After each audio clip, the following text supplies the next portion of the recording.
Today's date is September 21st, 2012. My name is Agnes Vertes, and I'm interviewing Dr. Burton Benjamin in Stamford, Connecticut for the Jewish Historical Society of Fairfield County. Burton, may I ask you about your family background?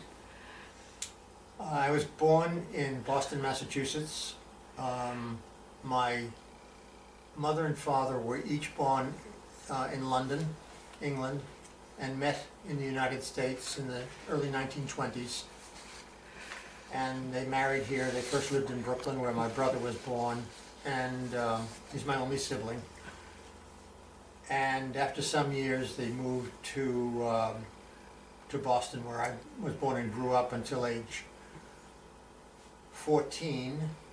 And then the family, my father's business changed. We moved to Forest Hills, Queens. I went to high school there, and then on to college. And after that, medical school. My father's family, he was orphaned when he was born. His mother died. He was the last of 9 children, and the father died about a year and a half later. So he grew up in foster homes in London under the aegis of the Jewish Welfare Board of London.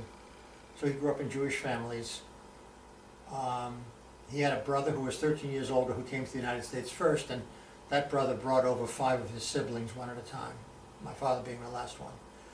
My mother, so the paternal grandparents had come, as far as I know, from somewhere in either Russia or Lithuania.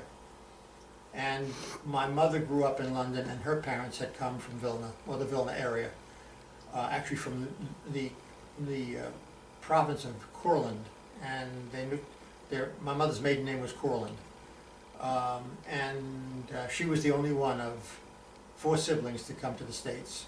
So there were aunts and uncles who remained in London, and I have first cousins there. And my father's siblings came here, and his cousins, his children are my cousins here. So that's basically the outline of the family.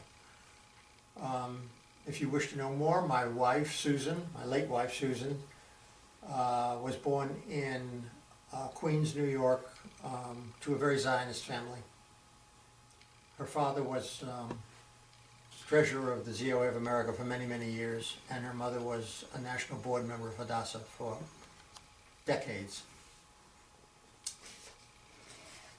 What do you remember from your childhood, your experiences?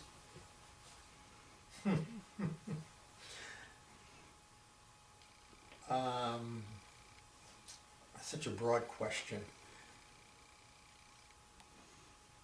We had a very modest home. It was difficult times. The Depression was ending and the war came.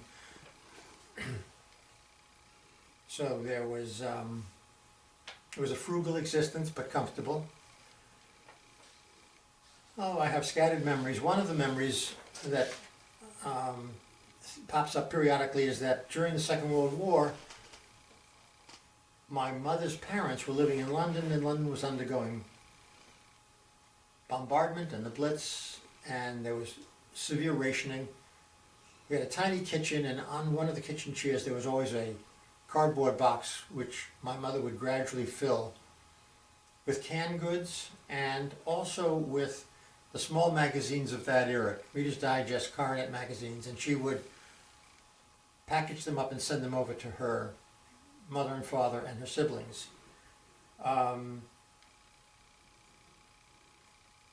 The other things that I can remember that are, I had a delightful period in elementary school, good friends.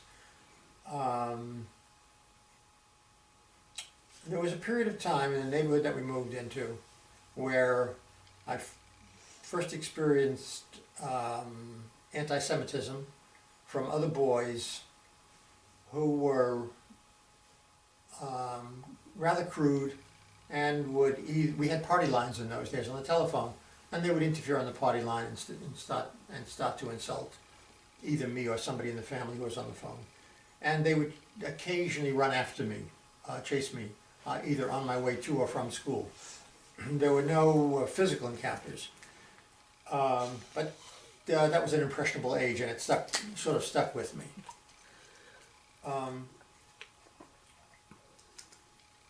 The war years were difficult for my parents. My father was in the business where he had to travel, so he was gone for 3 or 4 or 5 days at a time, traveling New England. In the shoe industry, my mother was very resourceful, and we had a very tight, warm family. Tell me something about your education, and also, I know you are a physician. Mm-hmm. What made you decide to become a physician? Well, the decision, first, the desire and attraction of the field of medicine actually began when I was living in Boston. At that time, it was not rare for the family doctor to make a house call. So when my brother or I would get ill, and I don't remember my parents being ill, a very kindly man would come and examine us, and that was rather a startling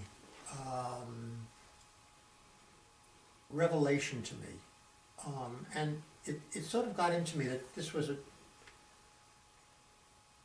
an attractive and interesting career, and I tucked that away sort of, or it receded. When we moved to Queens, I became interested in the sciences, and at that point I decided that I was going to go into medicine. No one in my family had gone to college. My brother went on to a technical college a few years ahead of me, and the group of friends that I had and the teachers we had in high school were very encouraging for intellectual pursuits of all kinds. The sciences, the arts, literature,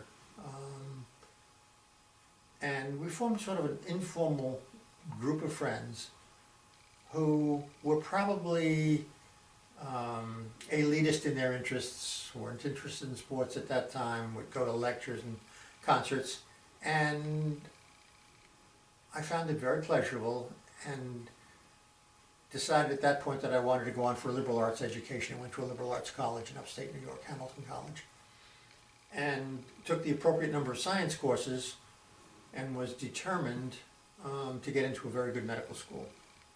So social life for myself and for the other pre-med students, and probably the pre-law students as well, in that era of the 50s, late 50s, was there wasn't a great deal of time for social life or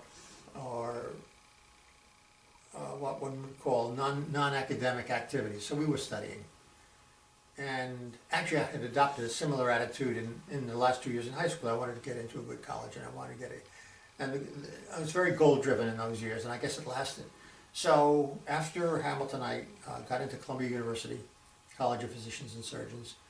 And at that point, the decision for a medical student is, well, what do you want to do with your career? Where do you want to go? What kind of specialty? And I was attracted to the general field of internal medicine, the diagnostic process, the ability to work out a detective problem of why a patient has complaints. And then the whole concept of long-term relationships, of being the medical guide in the family.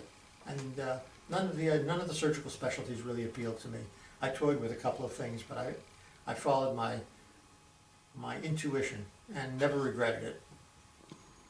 And from Columbia, as you may know, doctors go on for in-hospital training, and I did mine in Charlottesville, Virginia. I got married during medical school. Sue was working for the American Cancer Society. We had known each other in high school, but she was popular and I was a grind. So she was having parties and running for office of the school, the class, and I was in the library. So I was aware of who she was, but that's all. And she went off to the University of Michigan, came back to New York when I came to medical school, and we connected again. We connected, not again, for the first time. And we got married in medical school, rather young in those years. I was 23 and she was nearly 22, and things have changed a lot since then in the behavior of young people. And we went off to she taught for a while. We went off to Charlottesville, Virginia, and we had 2 children there. And I stayed there for 4 years, had a wonderful experience, marvelous training, fulfilled all my desires. That's where doctors get exposed to what are called their good role models. People who emulate, who you emulate for the rest of your life, in their thinking and their attitude and their management of sick patients and sick families. Then I had to go into the Army, because that was the Vietnam War was on. It was obligatory. Doctors had to go in. They had no draft. I was fortunate enough to not have to go to Vietnam, but was stationed in Washington at Walter Reed Medical Center. At the end of that career, I had to decide that I wanted to go back into an academic career or practice, and I chose practice, and found a group in Stamford, Connecticut, who I stayed with for the next 4 years. That's what my next question. Why did you choose Stamford? All right. Well, once I made the decision that I wanted to do practice and clinical medicine rather than academic, I knew I wanted to be in a really good medical community. So it was either a large city, which did not appeal to me. I had 2 children at that point, and I wanted a more suburban community. So it had to be somewhere where the medical staff was of high quality. Stamford is located between New York and New Haven, between all the medical schools in New York, Yale University, and almost all the physicians here at the time that I arrived had excellent training. They were good subspecialists, and Stamford Hospital had a superb reputation and was a teaching hospital with medical students and residents. And I joined two physicians who were looking to enlarge. And the other reason was Alan, my brother, was already living in Stamford. So it had many benefits for me, and I never regretted it. Tell me about your impression of Stamford when you first came here.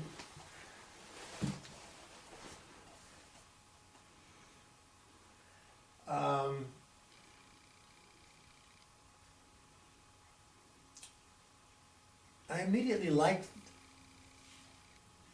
the city. I liked the somewhat cosmopolitan but not hectic qualities of a large city.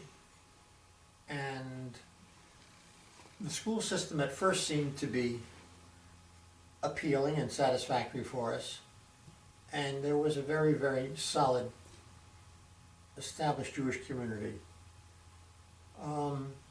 And the other aspect I already mentioned, which was a fine hospital. I was really career focused. Sue was family focused at that point. Not that I was ignoring it, but I didn't dwell on the city, but it had all the qualities that we wanted. So within a year and a half, we had our third son here. So Daniel was the first, Billy the second, Bill, and Jonathan the third. Daniel went to public elementary school for 1 year, and we didn't feel that he was being stimulated adequately. After conferencing with the teachers, we still felt that they weren't listening to us. So the bicultural school was on its feet and probably had been in existence for, I don't know how many years exactly, but I'm going to say approximately 5. So although neither of us came from an observant background, a traditional background, we were predominantly conservative in our religious observance, we decided to send Daniel to the bicultural school in his second year, and we're very pleased with the decision. He thrived, he blossomed, and then the other 2 boys followed suit, and we were very delighted. And after bicultural, they went on to West Hill High School. How did the Jewish community receive you in Stamford?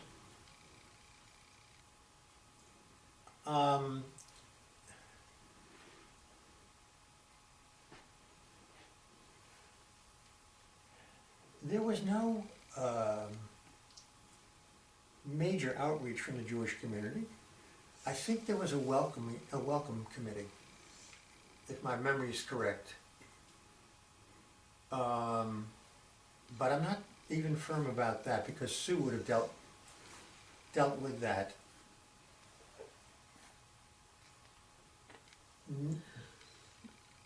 None of the organized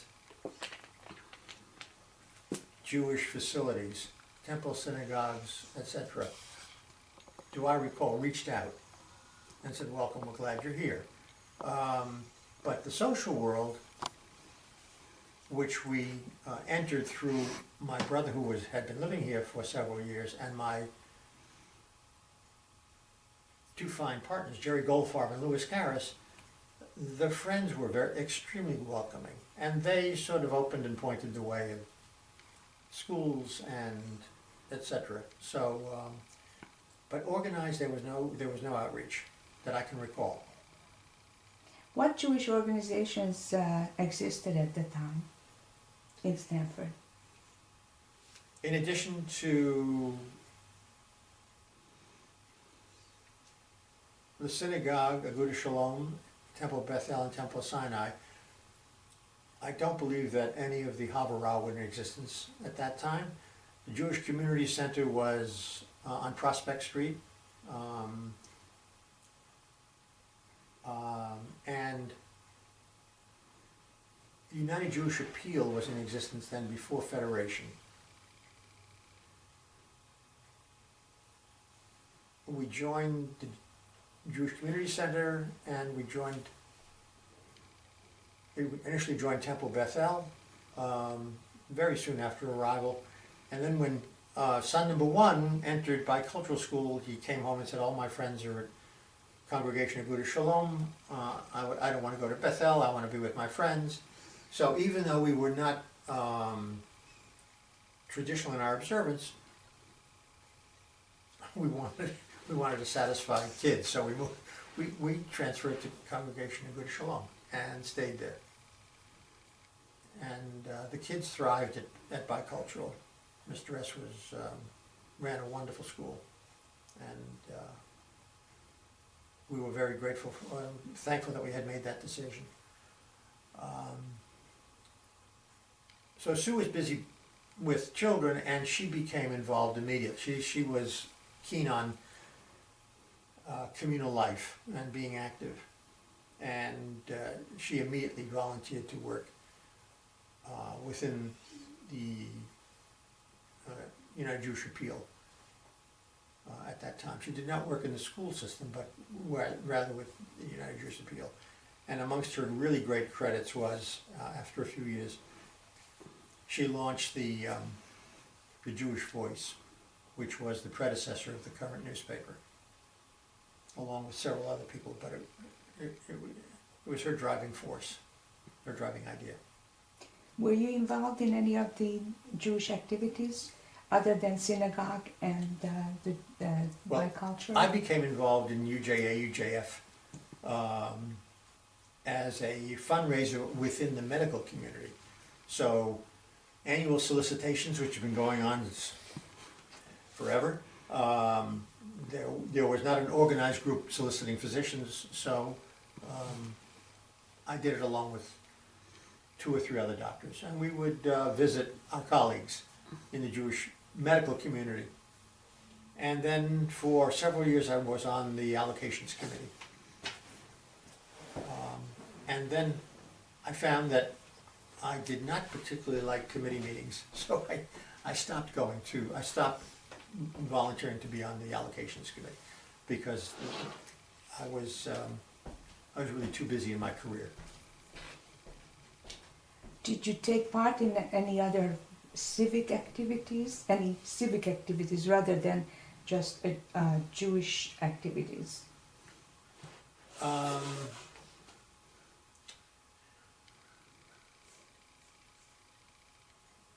Not in a significant way.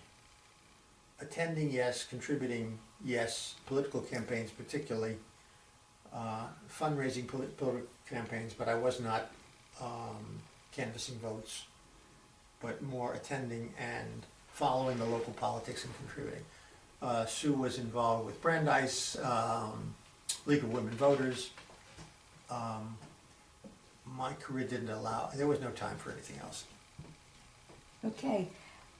How does the Stamford seem to you now? How did it change from when you came to Stamford? Due to its growth in population, it has expanded enormously since we came in 1967. So all of the religious and non-religious organizations have grown up. Jewish Family Service was not in existence when we first arrived. Now it's an enormous, important segment of the Jewish community. The Jewish Community Center has obviously grown enormously in its size and appeal to the membership. And the other aspect is the observant aspect with the growth of the existing houses of worship and the inclusion or the development of the non-traditional Havurah, which some of my partners belong to, and they got a great deal of satisfaction, benefit, and pleasure out of. So we have grown as a Jewish community into a thriving, a thriving existence here. And the spectrum of observance is very wide. Can I interject a question here? Yes. Growing up, talk about your Jewish upbringing, if there was one, whether you did Hebrew school, that kind of thing. And I have one other question. You talked about your mother coming here from England, but her family was still back in England. Right. What made her come here? Very perceptive question. Very perceptive question. The First World War had a devastating effect on men in England. Hundreds of thousands of people died. And my mother decided after a few years that she would learn some skills to be able to earn her way, primarily as in an office. But if she wanted to find a husband, she thought she should come to the United States, and she did. And it was extraordinarily courageous of her to come along. She had an expression which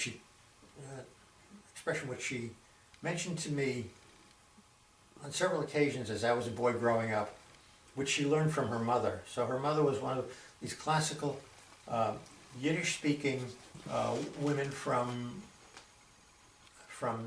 Eastern Europe, who was full of wisdom. She said that my mother's name was Rebecca, called Becky. Becky, you've broken the magic circle of the family. And my mother never forgot that. But she nonetheless knew that she should do it. So she gave up something important to get something important. On the other question, my Jewish upbringing was like so many other young boys and girls growing up in that period of time. Elementary school, Hebrew school afterwards. Unpleasant Hebrew school.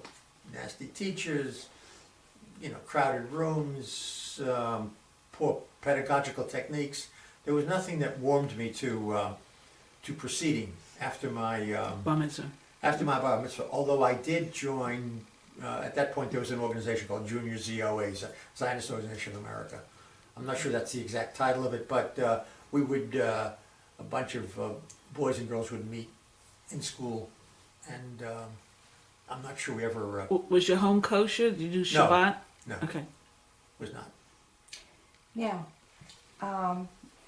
you mentioned that your wife's family was Zionist. Yes, Are you a Zionist yourself? yes. What does that manifest itself in?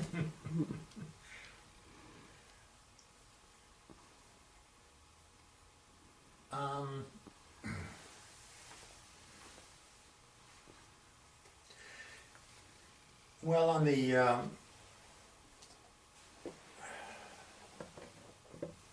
basic levels, I have always, I've always supported any financial drive for funds for Israel.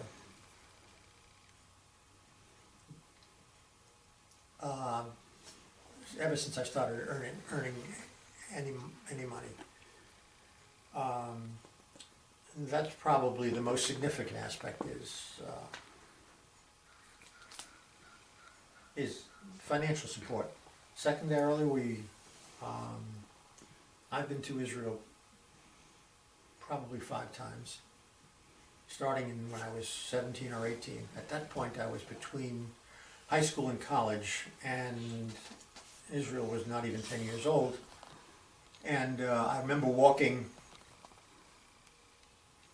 both in Jerusalem and Tel Aviv and saying, shouldn't I be here? I was accepted into medical school. Shouldn't I be here? And that was a period of introspection and questioning, but I was committed. And then when I came back the second time, the same questions occurred, but at this point I was now married, and the thought of Aliyah then diminished as with each subsequent visit. I went with my wife several times, and then the last time there was a major family visit with Rose Dorfman, Sue's mother, who took all the family, 18 people, over for a long trip.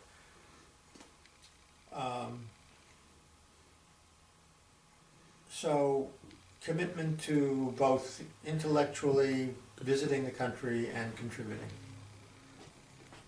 What does Israel mean to you?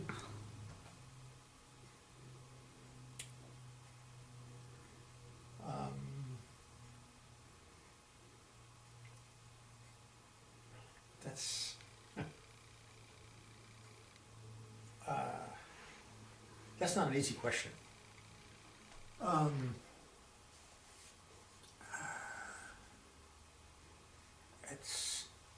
Simply put, it's the existence of the state of Israel is essential to Jewish existence and to my identifying as a Jew. Mm-hmm. Okay. Now, you did not get involved in civic activities, but as a doctor, Mm-hmm. you had gotten involved in different activities, even outside the country. Mm-hmm. Could you tell me about that? About that specific aspect of my Yes. life?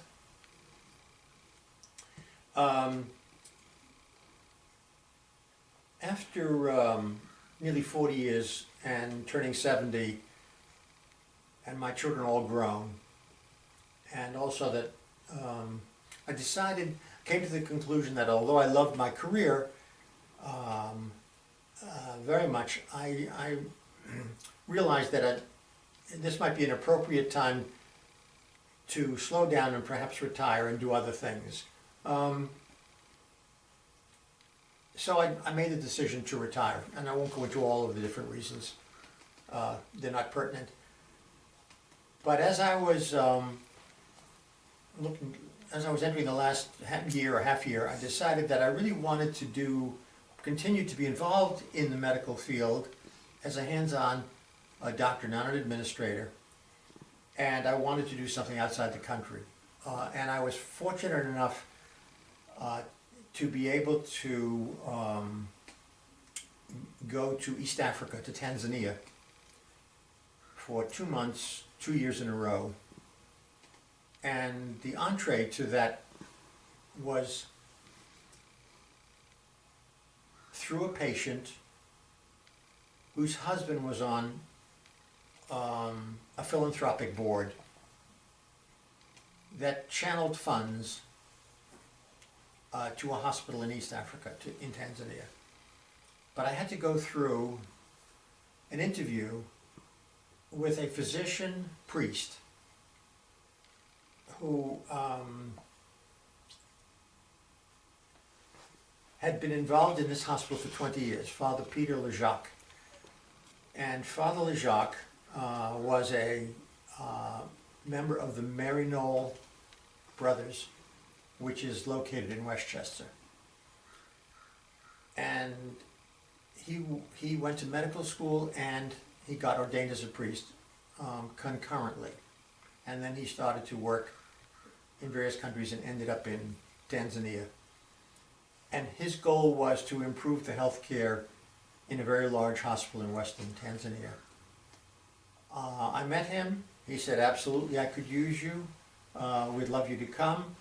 Sue went on the interview. We went to the seminary in Westchester and Ossining. A unique experience. She said to him, well, Father Lejean, what will I do? I'm not just going to sit home. And she had had a career as an administrator in law firms. Oh, he said, we'll find something, don't worry. You'll meet with the director of the hospital and they'll find something. And then he said gratuitously, perhaps you could roll bandages or make beds, and she just said, well, I'm going to certainly do more than that, and she did a great deal more than that. So we went there, and I could take an hour to describe what happened there. I worked with young interns, just graduated from one of the 5 medical schools in the country, who basically had no training on how to take a medical history and examine a patient and sort of synthesize all of the issues that were available in a country with no resources. So the hospital was huge, 850 beds. The single elevator rarely worked, so I walked 7 floors to the medical floor. And there was a room there there were several rooms with patients that were classically called wards, and there would be anywhere from 12 to 16 beds with 2 people to the bed most of the time. And 1 light bulb hanging in the center, and the water ran for an hour or 2 in the morning, an hour or 2 in the evening. So I would make rounds with the interns, and it was a triangular affair. The patient spoke Swahili, the intern spoke Swahili and English, and I spoke English. So after the intern took the history in one language, he gave it to me in another language, and then I would go back to him and say, well, why don't you ask the patient the following 2 or 3 questions? And we would go back and forth. And then I would say, what did you find on the examination? And he would give me sort of a detail of what he found, and then I would say, well, show me how you did it. And then I would correct him or improve on. And we had to do many things ourselves. There was very little in the way of support from laboratories. There was 1 x-ray machine. The pharmacy was really out of medication. So it was, although it was huge, it was called a teaching hospital, it was very primitive. But it's gotten better and better. And it's gotten better because New York Hospital, Cornell Medical Center has become involved in it. So now they send young doctors there in rotation who enjoy it very much. While I was doing that, Sue was working in the administration with Tanzanian men and women. She set up the newspaper for the hospital, which was published in both languages, and she launched the website for the hospital, which was then growing a medical school. We got to know a lot of volunteer physicians from Germany, Switzerland, Italy, a few from America, who were working in other departments, and made very good friends with Tanzanians who worked in the hospital. It was a great experience. The nature of the medical problems that I saw were things that I had only read about in medical school and never saw again, to a significant degree. There was a great deal of AIDS there. And in the shadow of AIDS in Africa comes tuberculosis. So we saw a great number of patients who were afflicted with both diseases. And an enormous amount of malaria.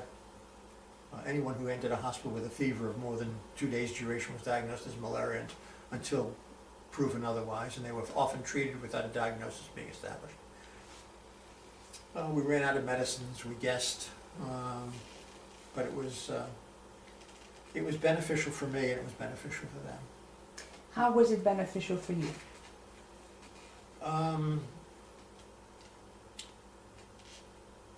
Well, being exposed to third world medicine, being exposed to Africa was beneficial. Americans hear only the horror stories out of Africa, and they sort of either don't pick up or are overwhelmed by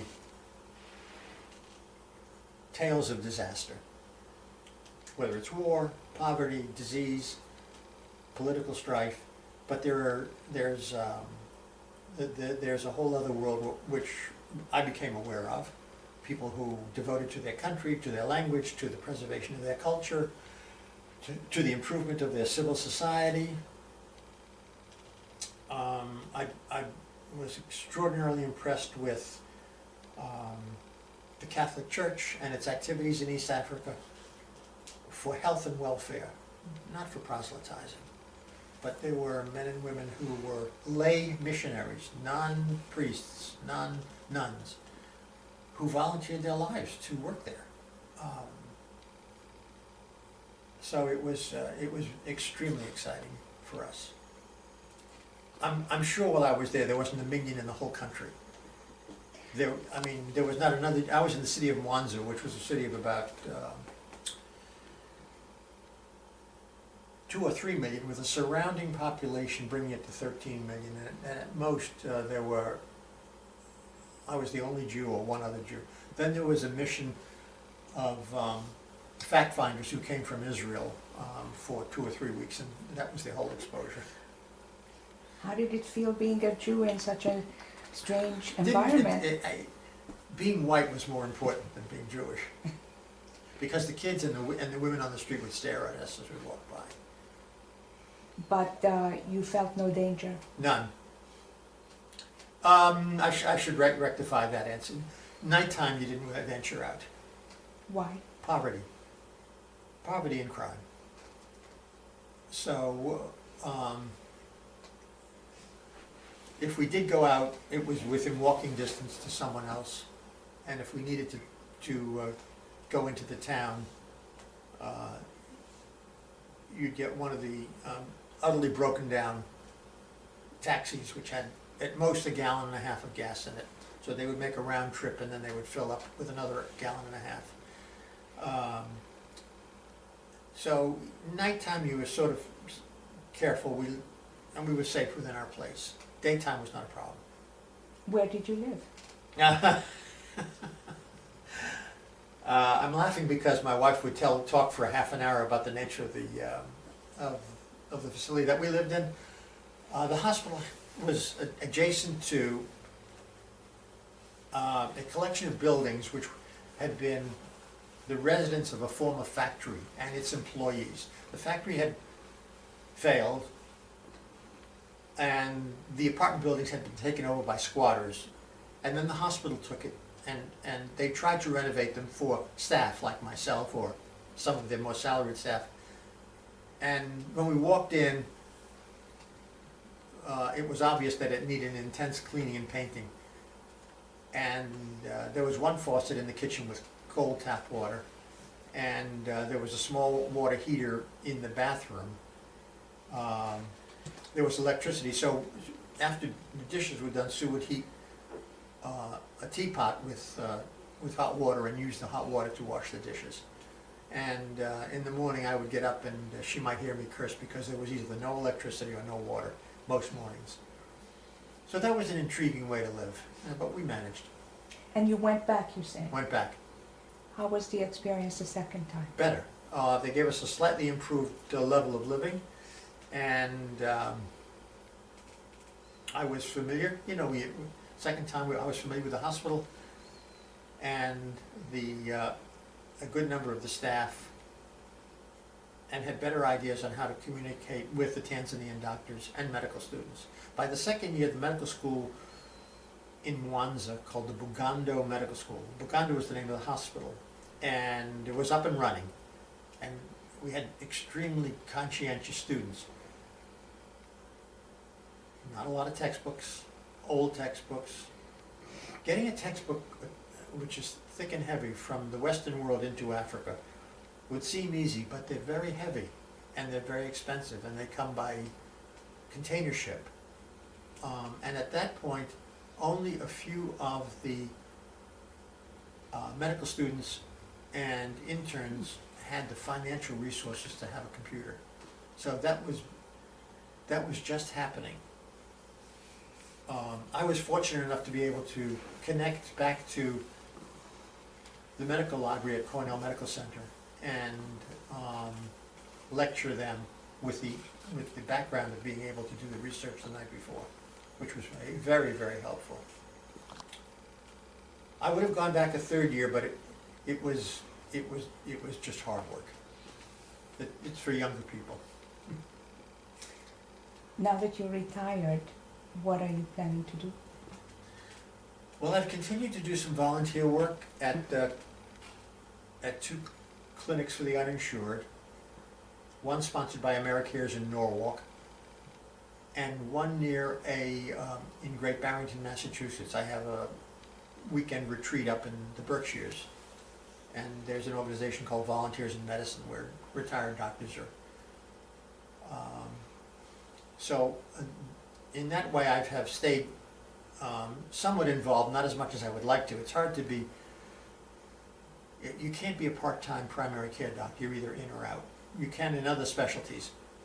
So I've been fortunate enough to have the time to visit my 3 sons and their families, who are widely scattered.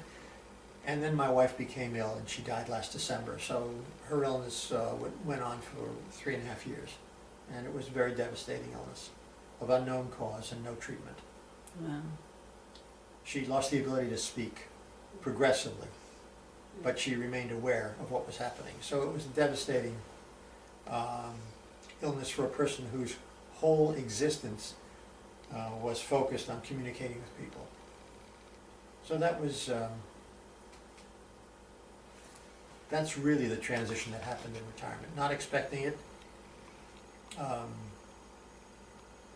and then having to deal with it. So we traveled to various medical centers and got the same answer, and adapted to the disability as it became more limiting. You adjust. Is there anything else you would like to tell us about? Why don't you tell us about your 3 sons? I'm sorry, About your 3 sons? my 3 sons? Yeah, You want to know something about them? right, and where they live and grandchildren? I was hoping you would ask that question. Well, I thought when I asked you what else you want to talk about, you would talk about your family. Do we have enough time? Do we have enough time? Yes. We do. Okay, I'll do it in a brief form.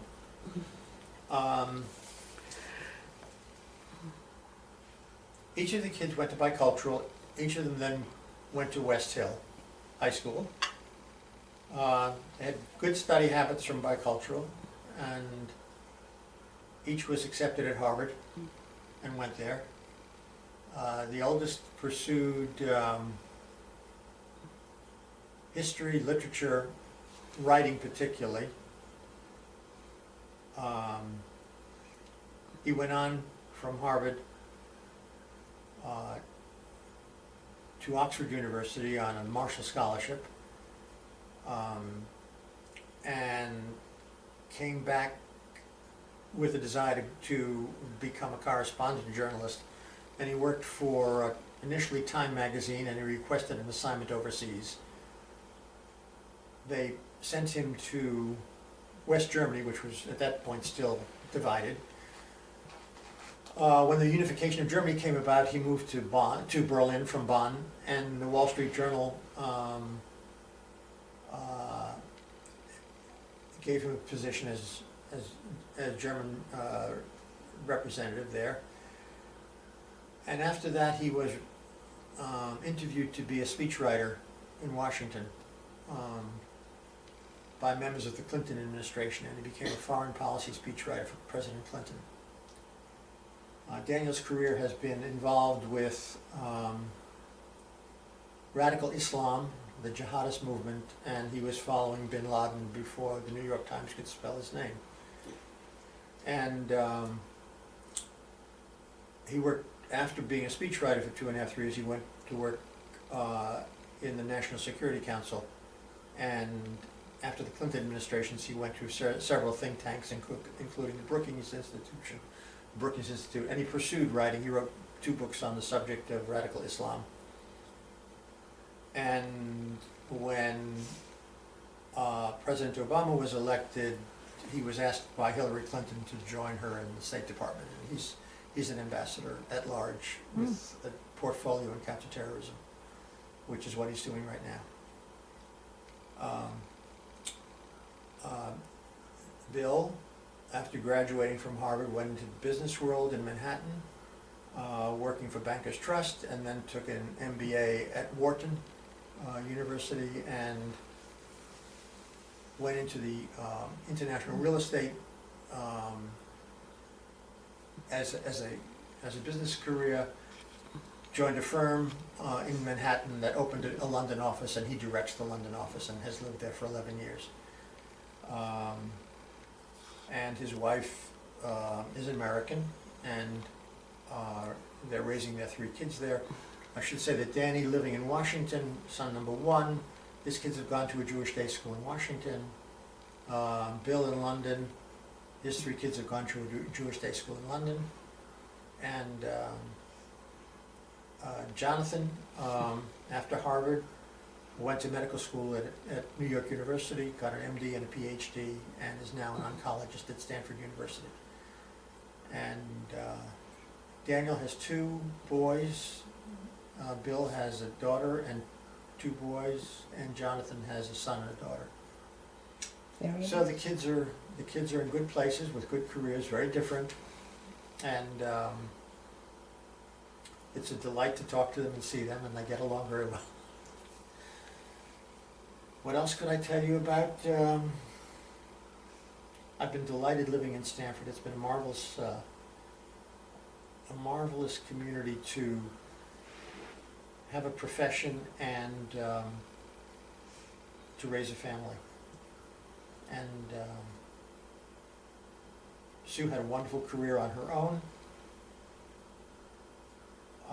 After doing volunteer work, she then worked for the University of Connecticut in the Stamford branch, in the registrar's office. And then she went into the field of marketing for lawyers and worked for a large Connecticut firm and then a large New York firm. And then she retired a year or 2 after I did. And in retirement, I have no desire to move from this lovely community. Well, we're happy to have you. Thank you. Thank you. Thank you.